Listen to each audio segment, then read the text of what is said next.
ככה נראית מפת המזרח התיכון בתחילת המאה ה-20. סוריה, לבנון, ירדן ומדינת ישראל עדיין לא קיימות. האזור הזה מכונה סוריה הגדולה, והוא נמצא תחת השליטה של האימפריה העות'מאנית.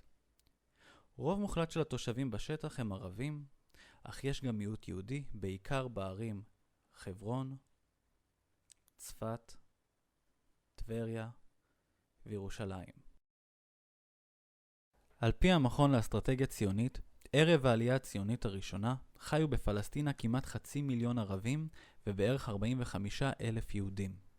וודקה! וודקה! בורקה! בוזישקה! ארץ ישראל זישקה! אוי פה בארץ חמדת אבות תתגשמנה כל התקווה! היי!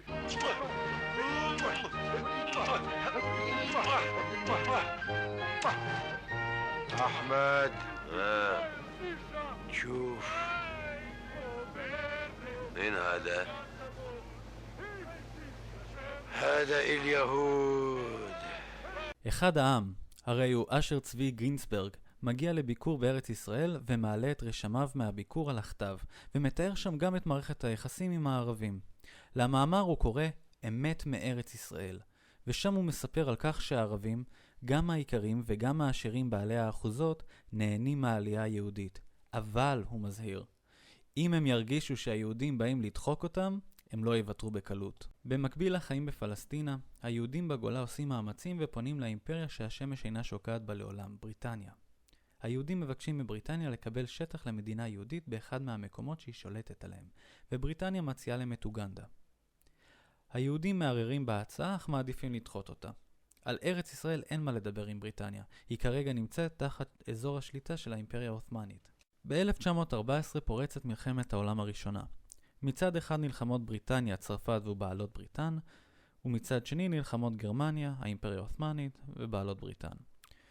ובשנת 1917 אלנבי כובש את ארץ ישראל, ובלפור נותן את ההצהרה להקמת בית לאומי לעם היהודי בפלסטינה.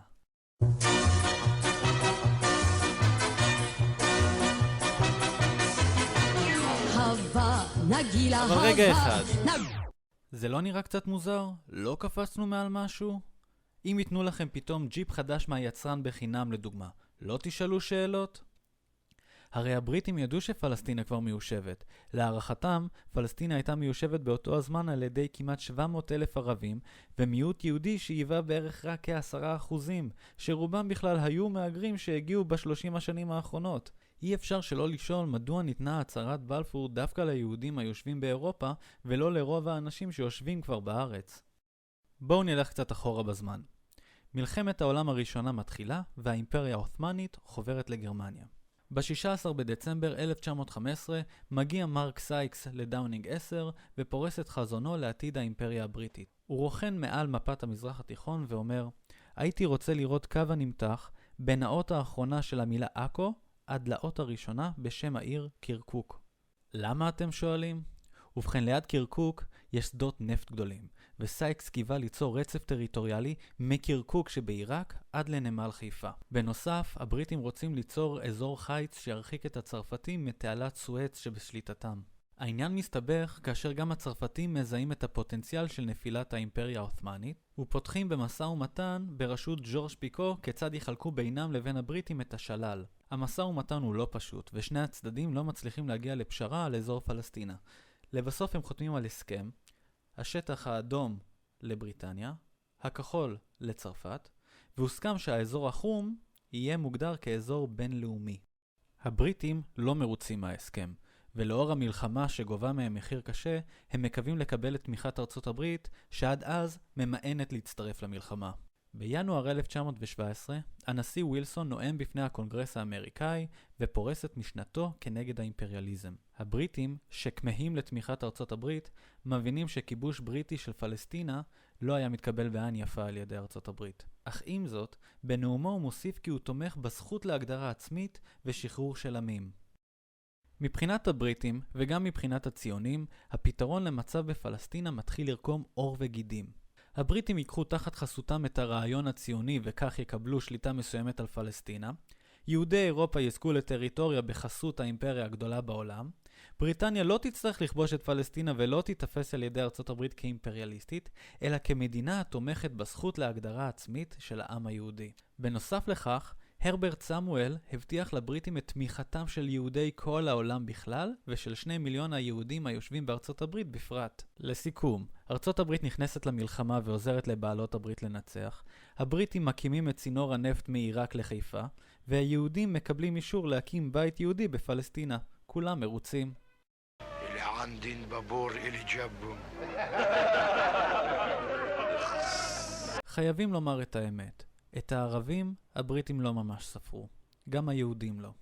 כבר 10 שנים לפני כן, יצחק אפשטיין ביקר את ההתעלמות של התנועה הציונית מערביי פלסטינה וכתב בעיתון השילוח. שכחנו כי יש בארץ חמדתנו עם שלם, שנאחז בה זה מאות בשנים, ומעולם לא היה בדעתו לעזבה.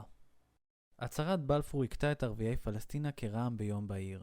הם לא הבינו באיזה זכות יש למעצמה אירופאית להחליט על גורל הארץ שלהם שנמצאת בכלל במזרח התיכון. הערבים פונים לבריטים ואומרים, היהודים ואנחנו אחים פה. הארץ שייכת לכל מי שחי פה לפני הכיבוש הבריטי, ולא ליהודים שחיים כיום באירופה. היהודים באירופה הם אזרחי המדינות שבהם הם חיים כיום. עוד טוענים הערבים בפני הבריטים, אפילו אם היהודים ישבו בעבר בפלסטין והקימו מונומנטים מרשימים, אין הדבר מקנה להם זכות לשוב לפלסטינה. יש חוקיות בהיסטוריה, אומה עולה ואומה יורדת. אם היהודים טובים את פלסטין, הרי באותה מידה זכאים הערבים לתבוע את ספרד ואת קפריסין, הטורקים את הבלקנים והרומאים את בריטניה. אין אפשרות לסרטט את מפת העולם מחדש על סמך טענות משכבר ימים. טענה נוספת של הערבים היא שהם הרוב ומהווים 90% מהאוכלוסייה, והרי זה מגוחך לתת את הארץ למיעוט היושב בה. מה גם שיש סתירה בהצהרת בלפור. כיצד ניתן לתת בית לאומי לעם היהודי בלי שבית זה יפגע בנו, האוכלוסייה הילידית והלא יהודית היושבת בארץ? אז מה יש לנו עד עכשיו? הצרפתים והבריטים חילקו את סוריה הגדולה ל4 אזורים. התושבים בירדן אמרו, טוב, אז אנחנו ירדנים. התושבים בלבנון אמרו, טוב, אנחנו לבנונים. התושבים בסוריה אמרו, טוב, אז אנחנו סורים. התושבים בפלסטינה אמרו, אוקיי, אז אנחנו פלסטינים, אבל עכשיו אנחנו צריכים להתחרות על האדמה הזאת עם יהודים מאירופה שקיבלו אישור מבריטניה לבוא דווקא לפה? בשנת 1919 מגיעה משלחת קינג קריין האמריקאית מטעמו של נשיא ארצות הברית וודרו ווילסון, לבחון את המזרח התיכון תחת המנדט של בריטניה וצרפת. המשלחת כותבת דוח שבו היא מביעה סימפתיה רבה לפרויקט הציוני, אך הם מזהים בעיה קשה כיוון שהארץ לא ריקה, וטוענים שיש לעשות שינוי דרסטי בתוכנית הציונית כדי שלא תפגע בילידי הארץ. וכך ב-1920 מתחיל הסכסוך הלאומי האלים הראשון בינינו לבין הפלסטינים, מאורעות תר"פ ומאורעות תרפ"א שנה לאחר מכן. הבריטים מתחילים להבין שנוצרה כאן איזושהי בעיה ומנסים להרגיע את הרוחות. ב-1922 צ'רצ'יל מגיע לארץ, מנסה להרגיע ואומר, אמרנו בית לאומי בתוך פלסטינה, ממש לא התכוונו שכל פלסטינה תהפוך למדינה יהודית. אל תדאגו, הציונות לא תפגע בכם. בשנת 1923 ז'בוטינסקי כותב את המאמר המצוין והמפוקח שלו על קיר הברזל. במאמר הוא כותב את הדבר הבא: הערבים פה הם בני המקום, הם הילידים. הוא משווה אותם לאצטקים, לאינדיאנים, ואומר שזה לא משנה אם המתיישבים הם מוסריים או לא, אם הילידים פראיים או תרבותיים, מטבעם להתנגד לגורם זר המאיים על אדמתו ולהילחם בו. על כן הוא מציע יש להתארגן מבחינה צבאית לקראת העימות הבלתי נמנע. ז'בוטינסקי לא טעה. ילידים לכל אורך ההיסטוריה הגיבו באלימות נגד גורמים זרים שאיימו על אדמתם. לדוגמה ב-1622 האינדיאנים הגיעו לקולוניה הבריטית ג'יימסטון שבווירג'יניה וטבחו ב-347 בני אדם. החל מיום כיפור 1928 ועד סוף אוגוסט 1929 חלה הסלמה במערכת היחסים בין הערבים ליהודים סביב הכותל המערבי. מצד אחד היהודים ניסו להפר את הסטטוס קוו על ידי קביעת עובדות בשטח, צעדו בלב שכונות ערביות, הניפו דגלים, שרו את התקווה, השמיעו נאומים בגנות הממשלה וקראו כי הכותל הוא הכותל שלנו. מצד שני, הערבים ראו זאת כסימן לכך שהחשש שלהם מהשתלטות זוחלת של התנועה הציונית מתגשם, והם מגיבים באלימות. האלימות הגואה מביאה לכך שגם הערבים וגם היהודים הורגים עוברי אורח מהצד השני. והשיא מגיע ב-24 באוגוסט, כאשר הערבים טובחים ב-67 יהודים. סך הכל מתו במאורעות תרפ"ט 133 יהודים ו-110 ערבים. הפלסטינים לא מפנים את כעסם רק כלפי המתיישבים היהודים, ובין השנים 1936 עד ל-1939 פורץ המרד הערבי הגדול נגד הכיבוש הבריטי. הבריטים מגיבים ביד קשה, ובמהלך המרד נהרגים 262 בריטים, 300 יהודים וכ-5,000 פלסטינים. 12,500 פלסטינים נעצרים, ומעל 100 מוצאים להורג. החברה הפלסטינית על סף קריסה. לכל אורך המנדט, הבריטים מנסים לתמרן בין ההבטחה ליהודים לגבי הקמת בית לאומי, לבין ההבטחה לערבים כי הדבר לא יפגע בהם. הבריטים יוצאים קרחים מכאן ומכאן, ומסוף שנות ה-30 גם היהודים מתחילים להילחם בבריטים. ב-1947 הבריטים מחליטים שנמאס ונותנים לאום להחליט על גורל הארץ. האום מחליט חלוקה. 55% למדינה היהודית, 45% לערבים שהיוו 2/3 מהאוכלוסייה. מבחינת הפלסטינים זה היה כמו משפט שלמה. האמא שאוהבת את בנה לא תסכים שיחלקו לה את הילד. הפלסטינים מסרבים. מסוף 1947 ועד מאי 1948, היהודים והפלסטינים נלחמים אחד בשני עד חומרה. היהודים מאורגנים, והחברה הפלסטינית עודנה מפורקת ומפולגת לאחר המרד הערבי. עד אמצע חודש מאי בורחים מפלסטינה כ-300,000 ערבים, ומדינות ערב השכנות קולטות את הפליטים. אלק קירקברייד, ציר בריטי באמן שניסה למנוע את המלחמה, תיאר את הימים האחרונים לפני פלישת צבאות ערב.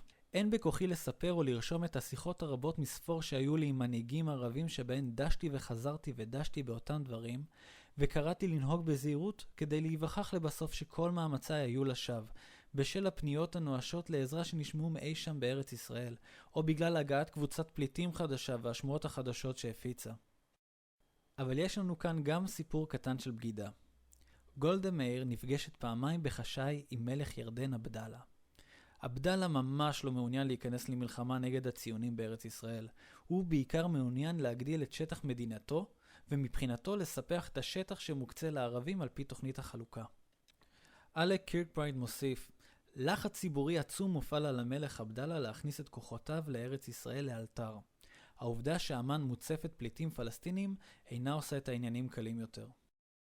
עם יציאת הבריטים מפלסטינה והכרזת הקמת מדינת ישראל פורצת מלחמת העצמאות כאשר צבאות ערב פולשים לארץ ישראל. המלחמה מתנהלת ב3 חלקים עם 2 הפוגות. למעשה, אחרי ההפוגה הראשונה, לצבא הישראלי יש יותר כוח צבאי מכל צבאות ערב יחד.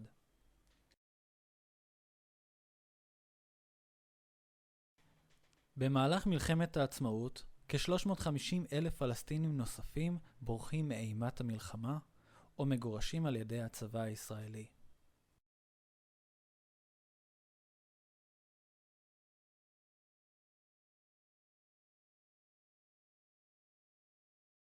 כדי למנוע את חזרתם של הפליטים, צה"ל גם הורס מעל 400 כפרים פלסטינים נטושים. לפי נתוני האו"ם, כ-726,000 פלסטינים נעקרו ונהפכו לפליטים. זוהי הנכבה הפלסטינית. הבריחה של התושבים התחילה כשאנחנו התחלנו לנקות את המסלולים האלה של ליווי השיירות. ואז התחלנו לגרש את הכפריים. ובסוף הם ברחו לבד. הם לא חשבו שהם בורחים להרבה זמן, הם לא חשבו שהם לא יחזרו, אף אחד גם לא העלה על דעתו, שעם שלם לא יחזור, כן? אנחנו גירשנו קודם את זה, ואחר כך התחיל להתפשט לצדדים. לנאג', לסומסום, וזה כבר היה שלב יותר מאוחר. הדבר היחיד שקרה להם זה האסון של הנכבה בתש"ח. כיוון שאנחנו לא באנו לקחת את המיסים שלהם, אלא אנחנו באנו לרשת את הארץ מידי זרים. זה היה הבסיס של החשיבה שלנו, לרשת את הארץ. ואנחנו ירשנו את הארץ, ומי שיורש את הארץ מנשל אחרים. ולכן לא החזרנו אותם. זה היה בכל מקום, גם בדרום וגם בצפון, בכל מקום. וזו הנקודה הכי חשובה. אבל הארץ לא הייתה ריקה, כמו שסיפרו לי בילדותי. כן? בילדותנו סיפרו לנו כל מיני סיפורים, כל מיני מעשיות. הארץ לא הייתה ריקה אף פעם. אני יודע, שאני חייתי עם הערבים, אני יודע שהיא לא הייתה ריקה. אני בתקופה ההיא לא ראיתי בזה שום דבר רע. כמו שכולם חונכו, גם אני חונכתי לזה. ואני מיליתי את זה בנאמנות, ואם אמרו לי לעשות דברים שאני לא רוצה להזכיר אותם, עשיתי אותם בלי לפקפק בכלל. בלי לחשוב פעמיים. עכשיו לא עכשיו, כבר 50-60 שנה שאני אוכל את עצמי. אבל מה שנעשה, נעשה. זה נעשה בפקודה.